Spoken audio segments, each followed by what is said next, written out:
Sukacita apa yang akan ia bagikan kepada kita? Ini dia Romo Wilfred. Selamat malam semuanya. Bersukacitalah dan bergembiralah, sebab upamu besar di surga. Bapak Ibu sekalian, kalau kita dengar Injil hari ini, rasanya kita bisa memberontak, kita bisa marah, karena tidak masuk akal. Berbahagialah kamu yang miskin, karena kamulah yang empunya kerajaan Allah. Berbahagialah kamu yang berduka, karena kamu akan dihibur. Berbahagialah kamu yang lapar dan miskin, karena kamu akan dipuaskan. Ini janji-janji manis. Coba bayangkan janji yang lainnya. Berbahagialah kamu yang miskin, karena kamu akan mendapatkan bantuan langsung tunai. Ini langsung solutif. Berbahagialah kamu yang kelaparan, kamu akan diberikan tunjangan raskin. Kata-kata Yesus rasanya seperti mengolok-olok orang miskin. Membuat orang yang sementara susah dan menderita harus berpikir keras tuh bagaimana mengubah hal-hal yang tidak mungkin menjadi mungkin.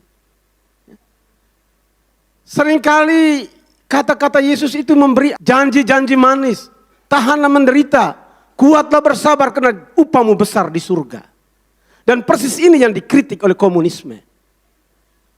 Komunisme mengkritik agama sebagai opium. Sesuatu yang hanya membuat orang lupa akan rasa sakit.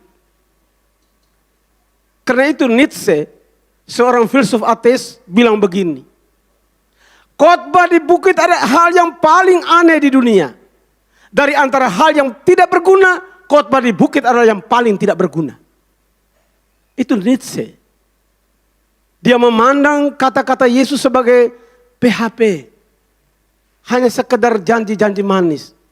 Tapi kita, Nietzsche, dan banyak orang di dunia ini memandang seperti itu karena ukuran kebahagiaan kita sering materialistis. Kita terlalu mematerialisasi kebahagiaan.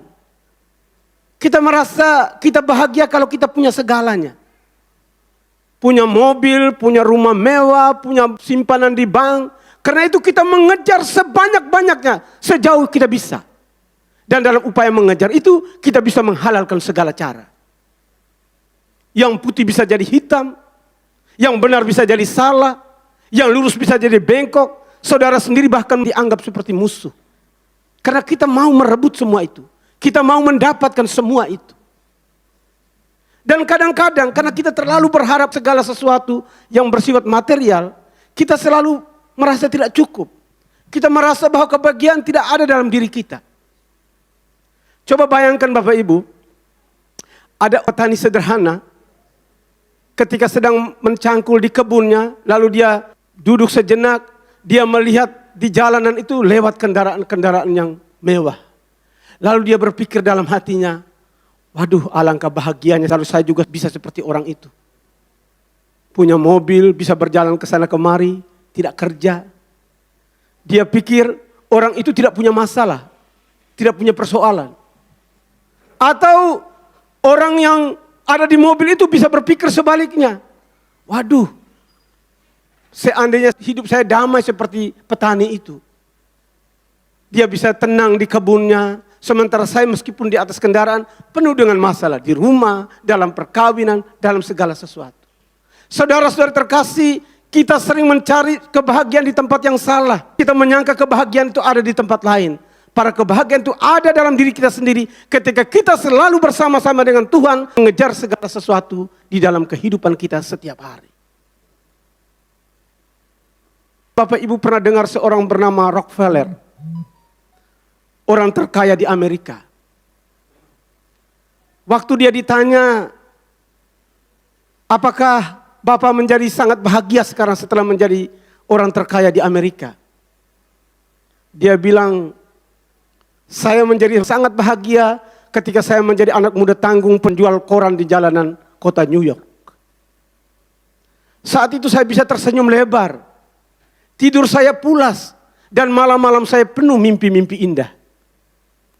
Tapi sekarang setelah saya menjadi orang terkaya Amerika, saya sering tidur dengan gelisah. Malam-malam saya terasa menyiksa Dan mimpi-mimpi indah hilang dari tidur saya. Saudara-saudara terkasih, kebahagiaan tidak selalu datang dari materi. Kebahagiaan tidak selalu datang dari apa yang kita miliki.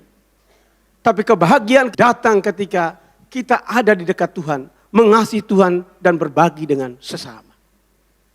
Yesus ketika dia mengatakan berbahagialah kamu yang miskin, berbahagialah kamu yang lapar. Dia tidak bicara tentang ekonomi, tapi dia bicara tentang semangat miskin. Orang miskin dengan orang tidak punya semangat miskin itu beda. Orang miskin kurang akan segala sesuatu. Tapi ketika dia punya semangat miskin, dia bisa bahagia dengan kekurangannya. Orang kaya, kalau tidak punya semangat miskin, bisa mengejar segala sesuatu secara tidak benar. Maka pertanyaan orang miskin begini, apa yang saya makan hari ini? Tapi pertanyaan orang tanpa semangat miskin, siapa yang saya makan hari ini? Maka hidup menjadi penuh dengan pertarungan, sahabat bisa jadi musuh, keluarga sendiri harus dikalahkan. Karena itu kadang-kadang damai menjadi tidak ada di dalam kehidupan kita. Kita perlu mencari damai di tempat yang benar. Mencari damai di dalam Tuhan. Dan mencari damai, sukacita dalam kebersamaan dengan semua orang yang kita kasihi. Saudara-saudara terkasih, saya mengajak kita semua bersama-sama menyanyikan lagu Betapa Hatiku Berterima Kasih.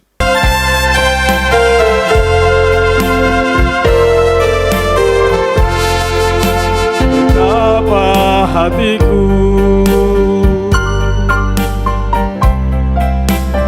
berterima kasih, Yesus, Kau mengasihiku,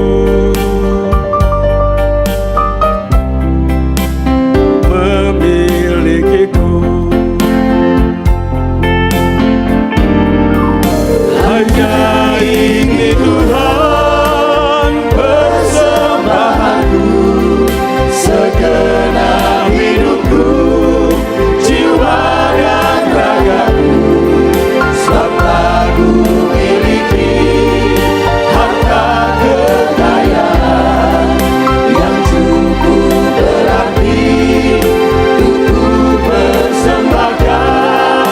Hanya ini Tuhan permohonanku, terimalah Tuhan persembahanku.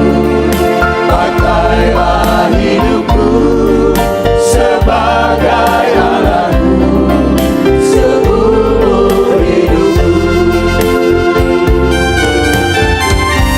Saudara-saudara sekalian, apapun situasi kita, siapapun kita, hati harus selalu damai. Damai akan datang kalau kita selalu dekat dengan Tuhan. Dan damai tidak selalu ada dari apa yang kita miliki di tangan kita. Semakin kita dekat dengan Tuhan, semakin hati kita damai. Dan kita akan selalu bersyukur senantiasa setiap saat.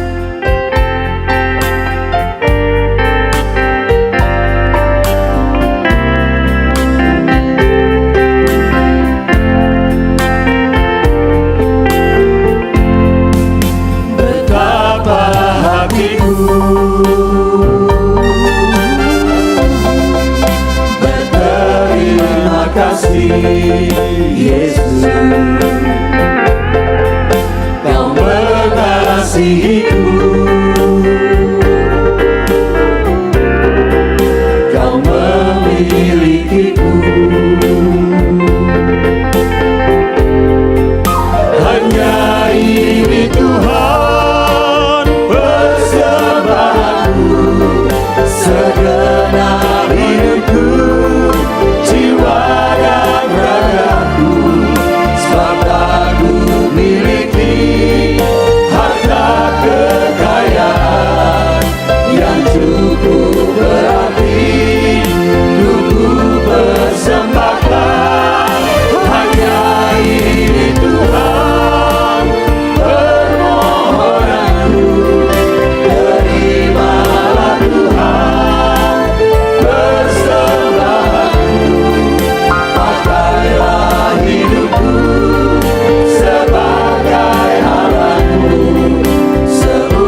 hidupku